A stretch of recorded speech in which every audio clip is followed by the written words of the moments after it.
Attorney Vic Rodriguez advised the technical staff not to agree that they will be responsible for the anomaly of the bicameral conference report.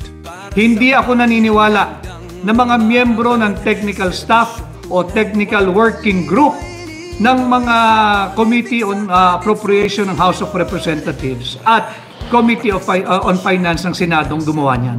Hindi ho gagalaw yung mga yan. May nag-utos sapagkat alam mo nila mananagot sila sa batas. Yan po ay falsification of legislative document. Yan po ay usurpation of authority. Hindi naman kayo mambabatas eh.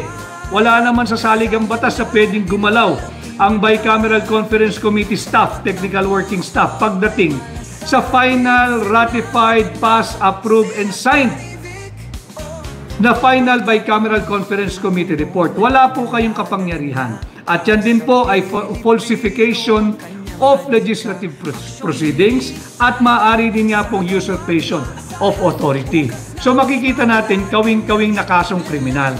Huwag ho kayong pumayag na kayo ang ilalaglag. Dapat natin panagutin kung sinong yung makating kamay na nakialam at naglagay ng mga figures o halaga dito sa napakaraming blanco na ginawang batas ngayon at pinirmahan at pinapirma kay Pangulong Bongbong Marcos.